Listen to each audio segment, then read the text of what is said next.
Today I want to show you guys a new website that I found that I want to use to manage our classroom library.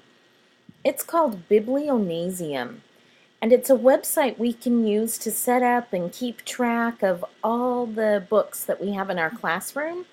You can make reading lists, you can recommend books to one another. So I just want to take a little tutorial and walk our way through this website a little bit, so that you'll know how to use it. This is the opening page. Its name is Biblionasium. And I have already created an account. But when you come and set up your own account for the first time, you can click on this button here that says Join Us, or down here in the right-hand corner, there's another button that says Join Us. Like I said, I've already created an account, so I'm just going to click over to the one that I have open. Now, your homepage, the homepage for our classroom, will contain information that I think is important for our class to look at, or things I want you to know about our books, fun little activities that we can participate in. Those are all contained on our home class. On our homepage for our class. The name of our class is Mrs. Davis's Classroom, and there's all of these links here on the left-hand side of the page. We're currently on the home page. If we click on My Books, it's going to show you a selection of books that I've already put into our classroom library. These are books that I already currently own. I have them listed here. Do you see these buttons right here at the top of these bookshelves? I love these interactive bookshelves here that make it look like we're looking at a real library.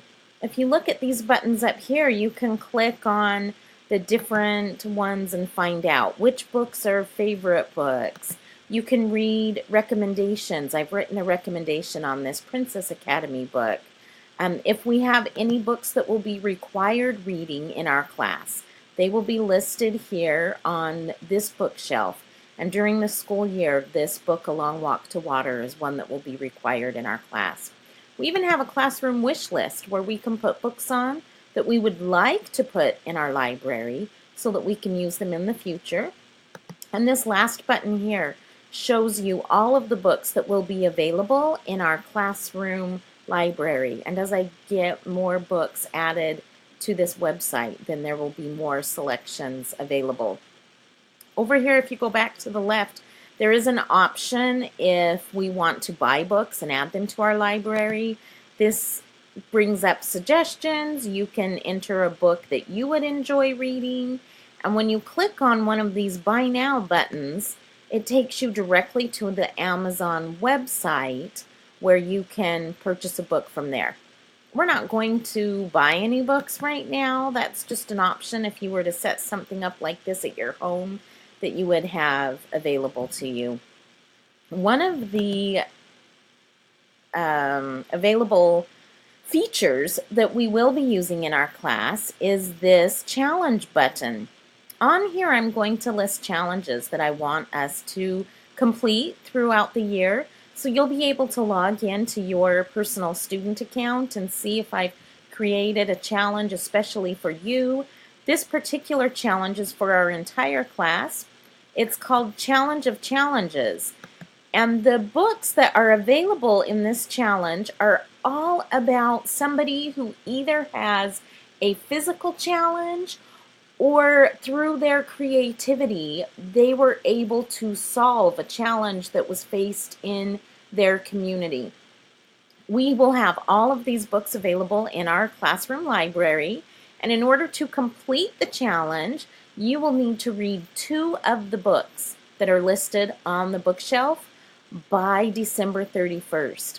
Now, as you set this up in your personal student account, which I have sent you all a link that will allow you to register yourself as a student so that you can have access to these books. You'll be able to click on the book. This one's a particular favorite of mine. You may add it to your shelf. We already have a copy, so we don't need to add it to our wish list. After you read the book, you will write a recommendation on this link here. Oh, it says first add it to your bookshelf. It is on our bookshelf already. You will follow this link and write a recommendation about this book so that you can tell your classmates what you thought of the book. And then let's come back over here to my books so that I can show you. It will show up on this bookshelf here, and classmates will be able to click on it and read a summary of the book and read the recommendation that you have left to the students about this book. So that's a feature that we'll really enjoy, because you'll be able to recommend the books that you've read to your classmates, and your classmates can determine whether they want to choose that same book to read. This is going to be a really fun feature to have in our classroom. I'm really looking forward to using it and getting some feedback from you guys to see how you like having this digital inventory and digital access to all of our books. And we'll talk about it more as the year has gone on and we've had a chance to use it and see if it's going to really be what we're looking for in our classroom. Thank you. Have a great day.